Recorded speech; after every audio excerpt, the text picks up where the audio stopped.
మణిపూర్ హింస వెనుక కారణం రిజర్వేషన్లు అన్నదే బయట ప్రపంచానికి తెలిసిన విషయం. కానీ లోతుగా తరచి చూస్తే దీని వెనుక ఇంకా అనేక కారణాలు మనకు కనిపిస్తున్నాయి.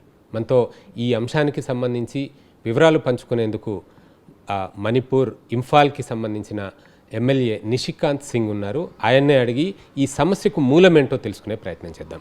सर जी नमस्कार. नमस्कार. ये अभी स्टेट में जो भी चल रहा है उसका रीज़न क्या है, कहाँ से ये इसका शुरुआत? आई थिंक रीज़न तो बहुत सारे हैं, बहुत सारी चीज़, lot of things have been brewing since a long time. लेकिन इसको इन्होंने जो अल्टीमेट जो स्पार्क हुआ वो जो एसटी डिमांड के ख़िलाफ़ जो हमारे ट्राइबल भाइयों ने जो इन्होंने रैली निकाला उस दिन से शुरू हुआ गया जो एक्चुअल स्पार्क है. लेकिन पहले से ही चल रहा था. तो जैसे कुछ लोग बर्मा से आ गए और वो बस गए हमारे रिजर्व फॉरेस्ट में, तो वहाँ से चीफ मिनिस्टर ने बोला वहाँ से इवैक्यूएट करो. उस चक्कर में थोड़ा मिसअंडरस्टैंडिंग हो रखा था. मैं आप ही के चैनल पे कल एक मैडम रमी करके थी, उनकी मतलब उनका मैंने सुना and she spoke very well. Manipur is very complicated. Manipur is like mini India. जैसे हमारे यहाँ पर हिंदू भी हैं, हिंदू अपने मणिपुरी मुस्लिम्स भी हैं, उसको मैतेई पंगल बोलते हैं, और सारे ट्राइब्स हैं. ठीक है. तो उस रैली में क्या हुआ, certain, I will not name any community, so certain people in that rally they started burning houses of the minorities there, and in the video that was sent you could see people come out with AK-47s and they were firing. तो उससे क्या हुआ, जो दूसरे तरफ के लोग हैं वो बहुत डर गए और बहुत इमोशनल और बहुत गुस्से भी हो गए. तो it sparked of, ultimate spark was that, but it was already पहले से ही चल रहा था, ये ब्रू तो पहले से हो रहा था. तो मैं एक्चुअली मैं ऐसे ही मैं आप यहाँ बैठे थे तो पता चला आप न्यूज़ 9 के हैं, मैं आप ही का चैनल देख रहा था कल और मुझे लगा आप काफ़ी बैलेंस्ड हो. क्योंकि अभी क्या हो रहा है दिल्ली में, मैं पढ़ा था तो मैं दिल्ली में बहुतों को जानता हूँ. उन्होंने बोला कि यहाँ पर नैरेटिव अलग है, ऐसा लग रहा है जैसे वैली लोग मतलब ज़बरदस्ती कर रहे हैं. लेकिन मेरा ये कहना है कि पहली बात तो आप ये देखो कहाँ कहाँ यहाँ पर कहते हैं ना heart Burns. Number 1 Imphal, sorry not Imphal, जो वैली एरिया है मणिपुर का वो 10%, मेरे ख्याल से मेरे को बताया क्या 10% से भी थोड़ा कम है. उसमें जो मैतेई पॉपुलेशन है वो है 50% लेकिन जो वैली में जो रहते हैं मैतेई प्लस मैतेई पंगल जो अपने मणिपुरी मुसलमान हैं, ये सब मिला मुलू के हम लोग करीब 2/3 पॉपुलेशन है.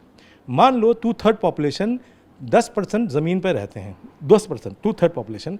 उसके ऊपर इम्फाल में यानी कि वैली में हमारे पहाड़ से कोई भी ट्राइब के, चाहे वो कुकी ट्राइब के हो, चाहे वो तांकुल हो, चाहे कबूई हो, they can all come and stay here. वो बस जाते हैं और उन सब वेलकम ही है.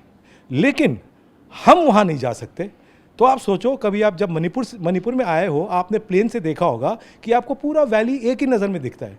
तो आप सोचो कितनी छोटी सी ज़मीन है यहाँ पर. अब जिस तरह से मैं किसी डिबेट पे सुन रहा था कि जब इंडिया को इंडिपेंडेंस मिला तो शायद इंडिया की पॉपुलेशन थी 30 करोड़, आज देखो 140 करोड़. तो आप ये सोचो 40-50 साल बाद मणिपुर का क्या पॉपुलेशन होगा. आप 10% कम से भी कम लैंड में आप हम सबको सीमित रखेंगे, जिसमें भी हम शेयर कर रहे हैं सबके साथ. तो कल को भाई साहब ज़मीन के ऊपर ही तो सबका लड़ाई है. लेकिन ये क्या है कि हम जो, सॉरी हम तो नहीं बोल, मैं तो सबके लिए, I am MLA for Manipur, so everybody is equal in my eyes. So the Meitei majority thinks that this is we are the original inhabitants and we have been contained in only less than 10% land. So that is a बड़ा hard burn issue. ठीक है. तो अभी this is the reason for demanding many more. For example, everybody is a proud race, so is the Meitei. But then eventually today you will see that in the higher up ranks, like for example in the bureaucracy, in the IPS, you will hardly see any Meiteis now, because of the reservation thing. So then Meitei feels very badly left out. Number 1, in the jobs, I would say, I personally, though I am a Meitei, I would say it's more to do with the land, because after 40-50 years it is going to be really bad. तो it is best that सब एक साथ मिल के बात करें और समझाएं भाई साहब ऐसा ऐसा है. We are all son of the soil. We must share our resources together, right? Because अगर मान लो मामला उल्टा होता कि 10% हिल एरिया है और 90% प्लेन है, फिर तो ये इसकी नौबत ही नहीं आती. तो यहाँ पर यू हैव टू अंडरस्टैंड, ये बोलते हैं a lot of times in many channel बोलते हैं 50% वो रह रहे, ना 50% plus the Manipuri Muslims plus all those tribal brothers, they are also welcome. तो आप सोचो जो लेस देन 10% लैंड में लिटरली एवरीबडी इज लिविंग, और बोल रहे हो कि मैते को भाई साहब आप वहाँ नहीं जा सकते। अब ये कहते हैं कि क्योंकि हम शेड्यूल कास्ट नहीं है, शेड्यूल ट्राइब नहीं है, तो आप वहाँ नहीं रह सकते। हिमाचल प्रदेश को आप देखो, Himachal Pradesh is also hilly area. मेरे दोस्त ने कई जो राजपूत हैं भाई, वो तो उनके पास तो एप्पल ऑर्चर्ड है, पहाड़ों में वो सेब उगा रहे हैं भाई, वहाँ वो अलाउड है, हमारे यहाँ पर क्यों नहीं है? ठीक है सर। तो उस हिसाब से एक तो this thing has been brewing, but the thing is most important thing is a lot of people from coming across the border settling down in Manipur, that must be stopped. जो हमारे यहाँ आगे कोई बात नहीं, हमारे यहाँ हैं, हम सब एक हैं, हम उतना ही मतलब अपना ही समझते हैं सबको। ये पूरी जो ज़मीन है, पूरा मणिपुर जो है सबका है, लेकिन इसमें भेदभाव नहीं। लेकिन ये you have to understand that आगे जाके 40-50 साल बाद जब पॉपुलेशन एक्सप्लोजन होगा, मैंने कहा ना आज India is 140 crore plus, we are the largest population, what were we at the time of independence. तो आप सोचो 50 साल बाद मणिपुर का क्या हाल होगा, सोचिए सर। तो हम सबको शांति से बैठ के बात करनी पड़ेगी बाद में। पहले अभी आग लगी है, आग को बुझाना है, और जो जितने मारे गए हैं दोनों साइड पे, सब इनोसेंट विक्टिम्स हैं, और उनका ख्याल रखें। और जब शांति, जब मतलब when good sense prevail, when there is peace and harmony, then we can find out what is the कैसे ये हुआ वगैरह वगैरह वगैरह, लगभग सबको पता ही है। लेकिन बाद में बातचीत से ये सब सुलह कर सकते हैं। आप बातचीत करें और बिल्कुल नेगोशिएट करें। ये सब हम सब एक ही लोग हैं यार, हमारी स्टेट है। उनका मन में भी कुछ डर है, तो इन केस मैतेई लोगों को रिजर्वेशन दिए तो हमारा जॉब अपॉर्चुनिटीज़ कम हो जाएगा, नहीं तो वो रिजर्वेशंस का बेनिफिट्स कम हो जाएंगे बोल के। बिल्कुल सही बात है, सबके मन में डर है, हमारे मन में भी डर है, सॉरी मैतेईस के मन में भी डर है कि अगर मैतेईस को नहीं मिला तो मैतेई को तो आजकल very few Meiteis can actually become the top. आज अब देखो, अब जब भी चीफ सेक्रेटरी के लेवल में होगा वो नॉन मैतेई होगा, जो डीजी लेवल होगा तो वो नॉन मैतेई होगा, तो वो तो सबको पता है। तो हम इतना भी नहीं कम्पीट कर सकते कि हम इंडिया के जनरल क्लासेस के साथ कम्पीट कर सकते हैं।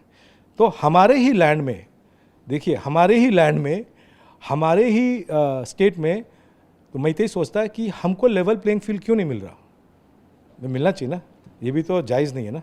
तो वो सोचते हैं, लेकिन हम इस पर बैठ के चर्चा कर सकते हैं। अब मेरा तो मानना है कि जो रिजर्वेशन पॉलिसी, खैर मैं इस सब पे कमेंट करने के लिए मैं इतना बड़ा इंसान नहीं हूँ, लेकिन सिंपल लॉजिक है, जो एक आदमी IAS ऑफिसर बन जाता है कोटा बन के या जो भी, वो तो एलीट क्लास में आ गया, उसके बच्चे सबसे बेस्ट स्कूल में जाते हैं हिंदुस्तान में या मणिपुर में जहाँ भी, वो तो एलीट क्लास में आ गया। उनके बच्चों को क्यों मिलना चाहिए? वो once you are elite class, तो धीरे धीरे करके you should finish off all this.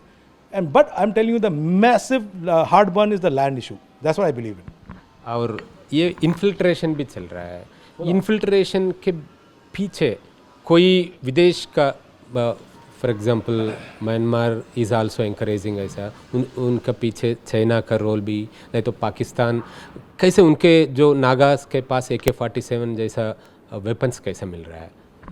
खैर अभी जो चल रहा है वो तो इसमें तो नागा पिक्चर में ही नहीं है, अभी तो बहुत सारे हमारे कुकी भाइयों हैं, तो they are coming from Burma. Burma is a very disturb country, so naturally अगर Burma was a very progressive country, nobody would come this side. So it is whatever design you may call it is from Bangladesh and from Myanmar, that infiltration is happening. We must stop that, and I think, sorry, but a lot of people oppose NRC. I would say that India is not a धर्मशाला. आप जाइए America में जा रह के देखिए, आपको 2 minute में आपको लात मार के निकाल देंगे। हिंदुस्तान भी हिंदुस्तान है भाई साहब, ये कोई धर्मशाला नहीं है। वो तो NRC तो करनी चाहिए, मेरे that's my personal opinion. Thank you. So ఇక్కడి సమస్యకు మూలాలు ఏంటో అన్నది చూస్తే ఇది కేవలం ఒక రిజర్వేషన్ మాత్రమే కాదు అన్న విషయం చాలా స్పష్టంగా అర్థమవుతోంది। 10% కంటే తక్కువ ఉన్న ప్రాంతంలోనే మైతేయులు సహా అనేక మంది, ఇక్కడ అన్ని జాతుల వాళ్ళు కలిసి ఉండాల్సిన పరిస్థితి, అదే ఈ 10% కంటే తక్కువ ఉన్న భూభాగంలో ఉన్న మైతేయులు మిగతా 90% భూభాగం ఉన్న కొండ ప్రాంతాల్లోకి వెళ్ళలేని పరిస్థితి। దీని అంతటికీ కారణం ఆ రిజర్వేషన్సే కావచ్చు, లేకపోతే ఇక్కడ అమలవుతున్న ఆర్టికల్ 371CA కావచ్చు। ఈ అన్ని అంశాలను దృష్టిలో పెట్టుకుని దీనికి ఒక సొల్యూషన్ రావాలి అంటే అన్ని జాతులు, ముఖ్యంగా ఈ ఘర్షణకు తలపడుతున్న ఆ 2 జాతులు కూడా కూర్చుని చర్చించుకుని మాటల ద్వారా, సంప్రదింపుల ద్వారానే ఈ సమస్యకు పరిష్కారాన్ని తీసుకురావాల్సిన పరిస్థితి కనిపిస్తోంది। కెమెరా పర్సన్ ప్రభుతో మహాత్మా కుడియా, TV9, ఇంఫాల్, మణిపూర్।